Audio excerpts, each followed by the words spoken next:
Hey everyone, thanks for joining Cindy and I. Tonight we're going to be talking about how to stay connected when you're traveling. Yeah, and it's one of those things that you think about when you're getting ready to take off is how are you gonna, stay in touch with your friends and family, or what are you gonna do? Yeah, so this will be good. Yeah, and I think there's many reasons, you want to stay in touch. Safety, just, letting people and just to feel like maybe they're part of the journey, maybe they couldn't go with you. And so, sometimes Right.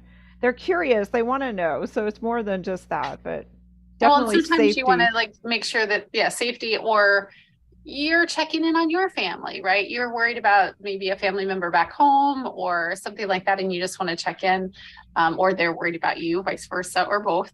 Right, exactly. And also there may be work that you need to check in on, and we nobody really wants to work when they travel, but sometimes that happens too. So figuring out how to stay connected in different countries and all over the world can be a challenge. It's getting better. I mean, obviously, it's something that we have seen that is better. Both cell coverage is better. You're not buying like international plans as often, and all kinds of other things have gotten better than the last 10 years. But Right, and and Wi-Fi just yeah, capabilities. and just finding coverage in different places has Mhm. gotten a lot easier. Being having access, I think, has gotten a lot more accessible. Right, right. And people are getting more savvy on apps like WhatsApp and other things that allow them to be connected via Wi-Fi instead of having cell coverage. That's another avenue. I think one of the biggest things that I check when I travel is, how Wi-Fi and cell friendly is the country and what's the status. Because some countries like Cuba it's run by the country, so the Oh, government runs that's their, true. right. But the same was true, I think, in Belize, and other places, right? The Wi-Fi is considered a government utility. So there's a little bit more control over that. You have to use their devices. They have questions around that. So that's something I look into just so I know. It would never prevent me from going anywhere, but it's something to keep in mind that not every country runs their Wi-Fi and their cell coverage the same way we do here in the United States or in your own country. Yeah, I think that's important. And even if you're traveling domestically, I know, Mm, people find it surprising. We are so used to, if you're living in a city, you're living in LA, or you're living in a city where there's lots of coverage, you find it surprising that you get out to a place like Vermont or maybe even Northern California or Alaska. There's pockets where you're yeah, depending on your carrier, you may lose service and be in an area where you have limited Wi-Fi, limited access. So then that is something to think ahead about. Like, do you have a plan to like contact, a place you're staying, a hotel? Do your friends and family know how to reach you in case right, something, they need to reach you for some reason, something's happened, or just to right, check in right. on you, And where that's a you're. good comment that you're making, because there's everything from like, is my hotel Wi-Fi and cell, Yeah, it's like, is there going to be coverage there? But also, what about if you're on the move, right? Like if you're in right. the car during the day or you're going, moving around, how's the cell coverage going to be there? And, you know, we say it a lot, but Facebook groups are great for that, because just because your cell coverage, your Wi-Fi or your plan provider says, "Oh yeah, we are covered in Vermont," Yeah. doesn't mean that like AT&T or T-Mobile or whoever you have as your provider has good service in all those areas. So just, a quick message like, "Hey, how's the Wi-Fi in such and such town or in such and such park?" If you're going to a national park, just asking some general questions to see what people say, because the somebody who's just been there or lives nearby can tell you, AT&T is really terrible, and some other Yeah. is better. Mhm.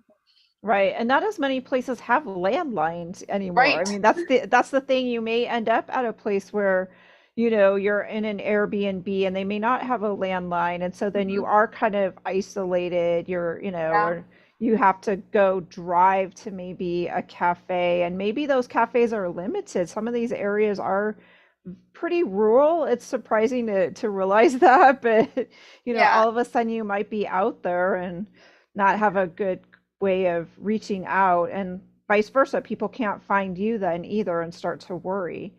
Yeah. And I think one of the things I do first is just think about like where I'm going, country, right? Big or location, look about the city, figure out what, what are my options? Because if you're in the United States, your options are, more understandable. If you're a US citizen, you can easily navigate that. But again, like you said, it doesn't mean it's all going to be the same. Yeah. And then thinking about how I'm going to use my devices, right? Like, what am I actually going to do, right? Am Right. I going to make phone calls? Am I uploading photos? Do I need to work on my computer? Like, what do I need to do? And then I check with lodging, right? Whether it's an Airbnb or a hotel, like reach out to them and ask them, do you have good, reliable internet? Right. No, that's smart to pre-think this through ahead of time, Right. where you're going, what kind of access and what you need the connectivity to do.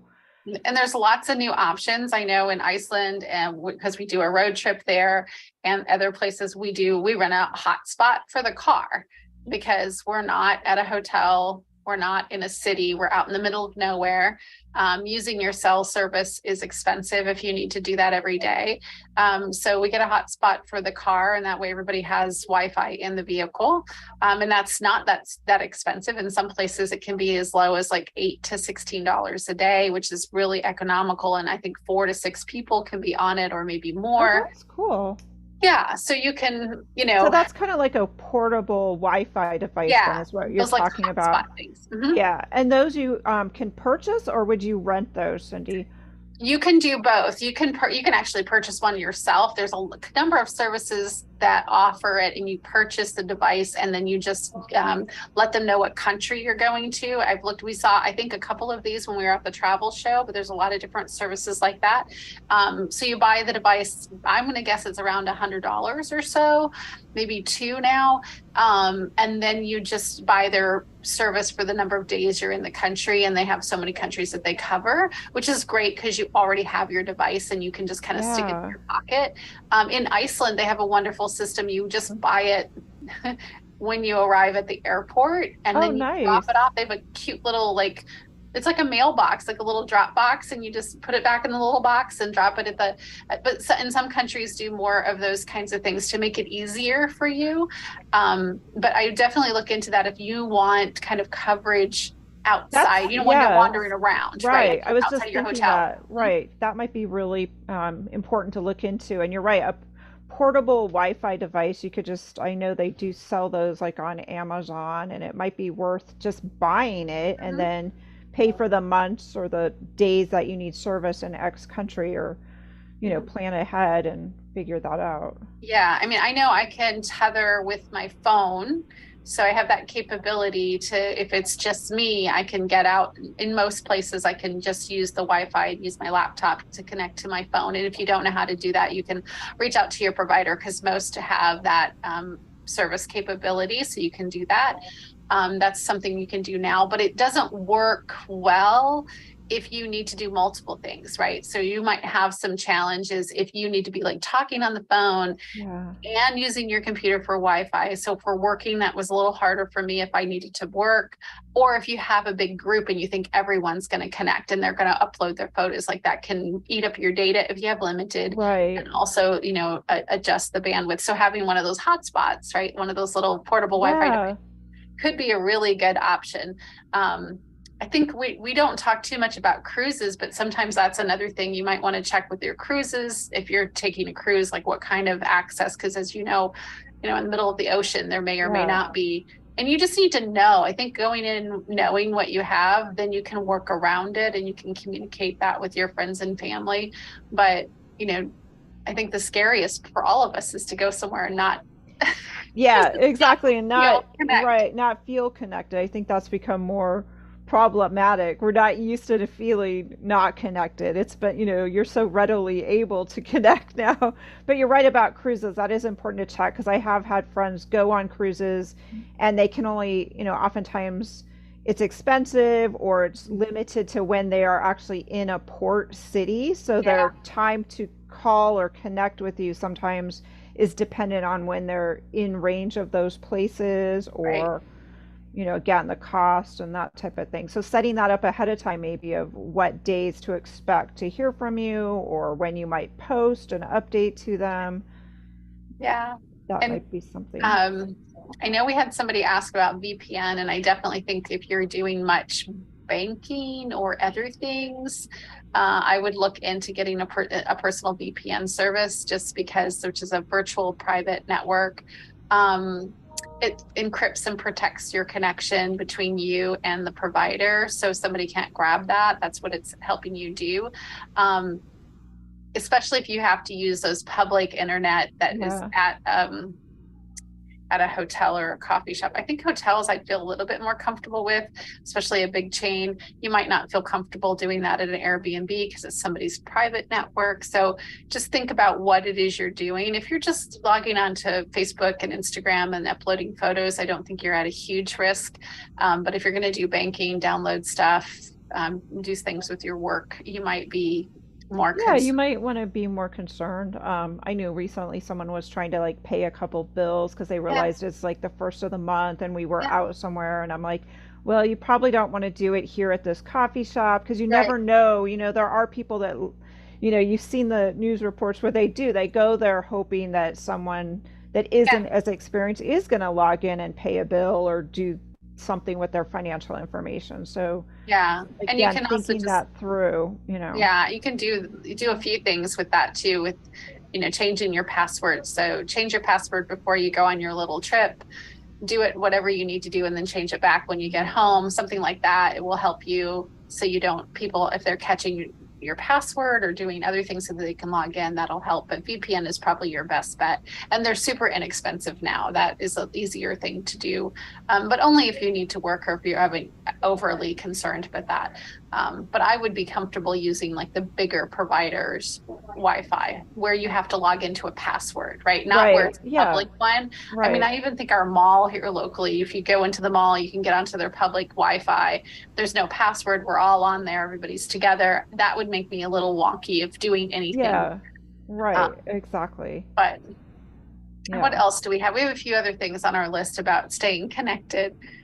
Well, I know a lot of people haven't traveled the last few years internationally. So in the past, oftentimes people would get a SIM card. Do you know what the update is on that? I know you've looked into maybe that a little bit Yeah, more. and that will depend on, again, back to the country that you're in and what their options are. So, um, you can get a SIM card on some countries. We can even do that. We can do that now, but I think most phones you still need to get it unlocked so it will work. So most phones in the United States anyway are locked to your provider, meaning if you have a T-Mobile or an AT&T phone, it is locked to only work on T-Mobile or AT&T. Usually you can just go to your store, like your local store, and tell them you want to unlock it. Some of them I think are coming unlocked, but you need to check it. The easiest way to check it is to ask a friend who uses a different provider than you Oh. and just swap SIM cards right here at home. And if it will turn on and use their phone number, then it works. It's unlocked because that's all you have to do is swap SIM Oh, okay. card. If you swap SIM cards with a friend for just a moment to test it and it comes up and says, it doesn't recognize it, then you need to go to your provider and check. Um, I do that before I leave. It used to cost like $30 or something to unlock it. Then Yeah. providers started doing it because too many people were traveling. And as I said, I think some are now letting them be unlocked. Um, and you can order the SIM cards ahead of time sometimes. Some places you can go online and order it if you're going to a specific country. And others you can buy at at the Yeah, airport like or at the when you get there. airport. Right. Uh, and that'll might be necessary. I'm thinking of only like in countries where it's controlled by the government because they may not let you use they don't have a deal with AT&T. Right. That's how Right. that's working, right? So they do some Right. sort of carryover. So if that has to happen, that can be something you can do. And then, but pay attention to all of the details of like data and what you can use and how much it's going to cost. I can't remember if it was in Belize. I can't remember. I was in some country and I got a SIM card and it was like, oh, and I read the thing. And then all of a sudden I was having to get buy more minutes like constantly. And I realized it was using, I had to literally turn the phone off because it was using Oh, it for everything on all the apps on my phone were using the data and it was sucking oh. it up. So I had some issues with that, which may not, that was, I want to say 2015, maybe. Anyway, it was a few years ago. So things may have changed Yeah, since. that's what, because see, that's what I was thinking. Because I know when I was in Ireland, and that's been a few years, yeah, we just got a SIM card for that country. And then Right. when we were done, I think we turned it in like at the airport or something like that. Yeah. Or And we, most of the time but I mean, you can just take it out and swap your other one back in. Um, but most places just check with your provider if they do that. I mean, I know many of our providers here are doing like a $10 a day international plan if you go to another country, but it literally just make one phone call, you got charged $10. So I would like bank them all and try to do them all in the same yeah, day. But it was nice to be able to do that if I needed to. And otherwise, I just use Wi Fi. But that's another thing to think about. For example, my mom is not super tech savvy. yeah, So that's what I mean, right? we would do WhatsApp, but I would like, we played with it a few times before I left. Like, here's the app. I'm going to call you on that. That's how we're going to get in touch, like that's, and so that made it a little easier. She had to do it a few times. So, I mean, there's nothing wrong with testing it a few times ahead of No, time so that no matter what, when I was in my room or hotel, I could do it. Yeah. right. Not have to use my cell service. Um, yeah, the SIM card is, I think we're moving more away from that, but it's still going to be a problem when you're in countries that don't want to cooperate or don't want to share Right. data, I think you're right, right. with Like the if you're United going to States and somewhere the, like Cuba or China or some of these mhm, countries, right, where yeah, they don't operate the same way. Exactly. yeah. So it's definitely something to think about. What else? There's oh, and then some countries, and I know we've done it, and I think you can still do it, is where you buy like a calling card. So if you remember years ago, we used to have them Yes. here, right, for long distance calling. But you can buy a card and then you just use that number to call.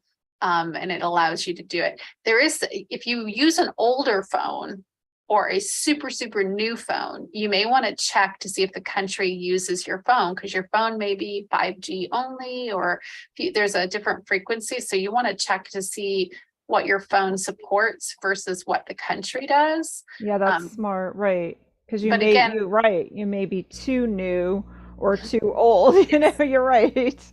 yeah, I would worry about either one. If you have like a middle of the road phone, you've had it for a year or so, it's probably fine. But if you've had a brand new phone that you just came out and it's got all the bells and whistles, it might be too new for a country like Cuba, Right. for example.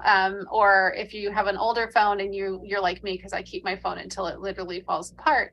So if you have an older phone, you might want to check and see what it does if Right. that's done it. Right. Um, those are the only things I can think of with the phone, the physical phone. Coverage, making sure you know what Wi-Fi capabilities are there in the different locations. Another time to just Facebook chat, right? Like, hey, is Right. Wi-Fi pretty accessible in the city that I'm going to? Meaning, coffee shops and restaurants, do they have it? Especially if you're going out of the country, you may not know what Florence, Italy is doing, right? Like, what do Yeah, they exactly. right Right. now? Right. And I think it does go back to like spending a little time, as we've always said, researching ahead of time. And it's not always just super intuitive. In other words, it's not like, just, hey, I got a cell phone, it's going to work. I'm going to call my mom or dad when I get there because again, our family may not be as technical as we are. So again, working it through with them ahead of time, like, hey, I'm not going to just be able to call you. I'm going to have to, you're going to need to log in on your computer or even just being able to send them an email or Yeah. sometimes, just Mm-hmm. so they know, like, here's where I am, or giving them a list of where you're staying, so Yes. that they could even at least check in with the hotel or Airbnb, or if it's a small inn, many of those places too, as long as you tell them, like, I may get a call from family, I gave them the number, most places then are aware that if a call comes in to Yeah. patch that through to you or take a message or Let them know you're something. still Yeah. alive so no one is too worried. Yeah. And, just on that note, when you're talking to your family, be honest about how often you think you're going to post Yeah. and about how often you think you're going to call, because, we all have a tendency to get worried and concerned when we don't hear from somebody. But you could be out having the time of your life, and 4, 5, 6 days goes by and your family is like, wait a minute, I've tried to call, I haven't seen you Yes. post. And now they think something terrible's happened, when in fact you're just having a wonderful time. So I try to give my family kind of guardrails. Like, if it's been more than 4 days and you called, more than 3 times or Yeah. whatever, don't think I'm going to answer, because I'm trying to have a good time. Right, right. And that's just it. Sometimes you're literally just involved in the moment of the trip, Right. or, you're with your group and you're doing your thing. So, Yeah, absolutely. And then I know we've talked about the STEP program, because we're on the safety tip. We should talk about that briefly, because the State Department has a wonderful program where you can sign up, register with the State Department, let them know that you're traveling. Very important to do, I think. I do it every time I travel internationally. They'll tell you if there's problems, but two, for the connectivity. So if you do, for some reason, happen to be in a country and there's a natural disaster or civil unrest or something's going on and your family is nervous, they can reach out to the State Department and they will hunt you down and find you. And they know you're there. You've given them that information. It's worth the investment oh, of it's completely worth yeah, taking the time to do that. I so agree. And especially because you'll also get the emails right, if the government gets word that there's, even if it's a strike, like just right, the train employees are going to go on strike, right, and, you need to be aware of that, or, you may need to find alternate ways to move about the city, or right. And they're just going to tell you, not your family. So then you can decide what yes. to share with them. Right, exactly. uh, I see we have a comment.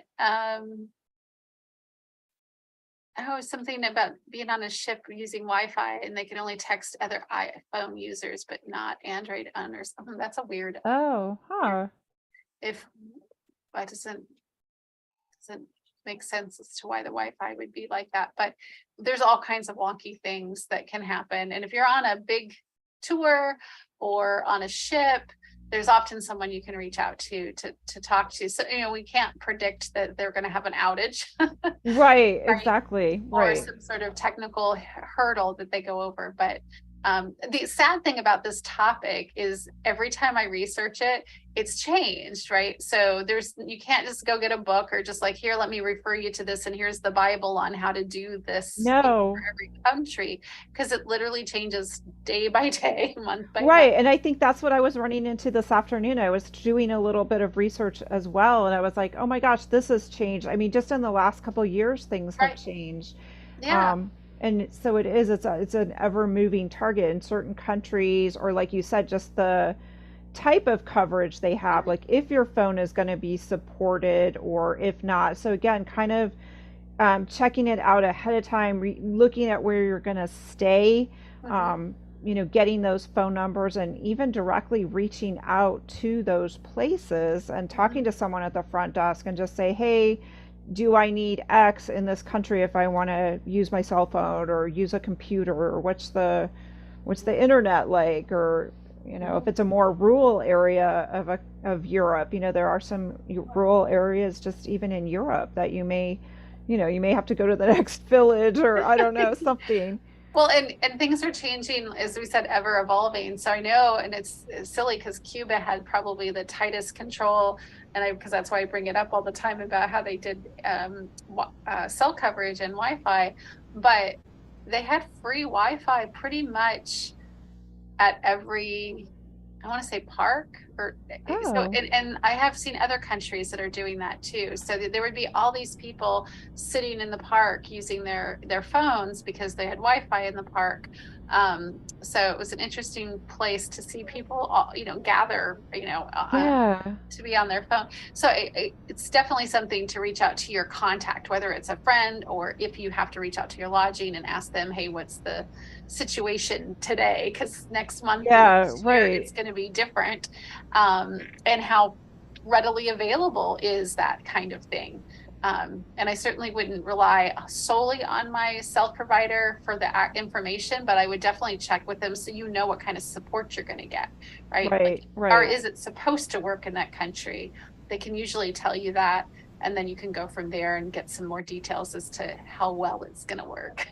Yeah, and I think the other thing too with cell phones, and I wanted to bring this up, is getting possibly a portable backup battery pack Oh, because, yes. I noticed myself, it's like so many of the airplanes, even domestically, they no longer, some have a plug-in at your seat so you can keep your phone going, some don't, and you know how long a travel day can get, and sometimes even some airports have a lot of places to plug in and recharge. Again, some it's more limited, so the airports are smaller, so now everybody's plugged into that little one outlet in the wall.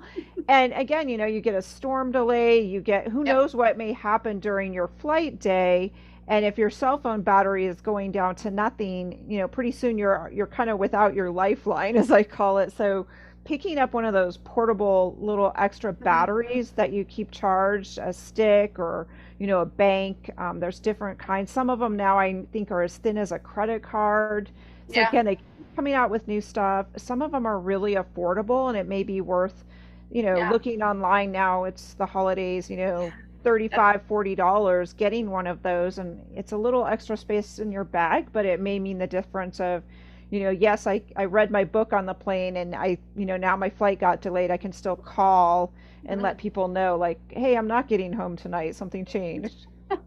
That's a great tip. I mean, the battery, I mean, I think it's a great gift. We did last week, we talked about gifts. The Yeah. battery pack, we'll all use it no matter what it is, those small little ones. And I have multiples, but I have a big one that I use when I travel because I take it because it can recharge my phone a couple of times, which I Oh, love. nice. Um, but I mean, this is why I travel with my Kindle. Not only do I like to use it, but if I read my Kindle, I'm not using my phone, and I can also use my Kindle to watch movies because it's a Kindle Fire. So I watch other things so that I can be fully charging my phone. So That's my phone, smart. Right. right? So I know it's an extra device, and I think about that sometimes. Like I don't need to take it, but I do because I can set my phone over there, and I don't have to use it for a few things, and I can watch a movie on my Kindle while I'm on the plane, or I can read my book, and I can do that without sucking up battery life on my lifeline of my phone. Yeah, exactly. Right. Yeah. So having an extra device, it may seem silly, but it's also a good idea. And the battery pack is a great idea. And bring an extra charger.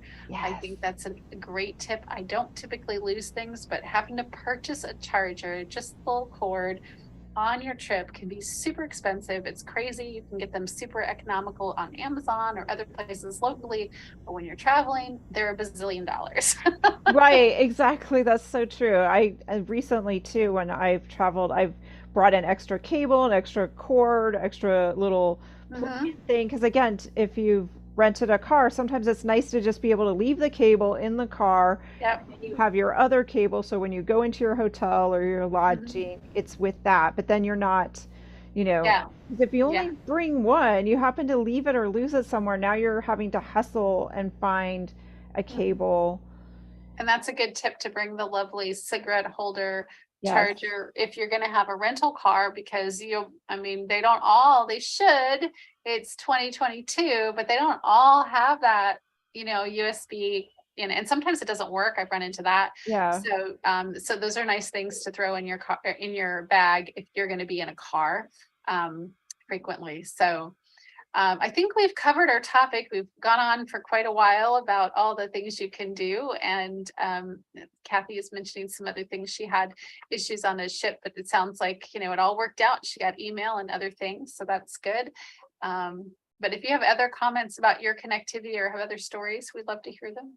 Yeah, definitely. Or drop a comment or devices, anything that's worked for you, gift ideas, Yes. because these are really usable for people nowadays, and it's a great way to, we can never have too many little extra No, batteries or anything like that. So, no. I actually give them away. People come and I'm like, here, take this. I have four of them, but then now I only have three. And so if you give me another one, that's great because they're good to have. You never know when you're going to need a charger. So yeah, wonderful. Well, check us out on the-travelcollective.com. We will be back here again on Wednesday talking about more travel things. So yeah. Thanks, everyone.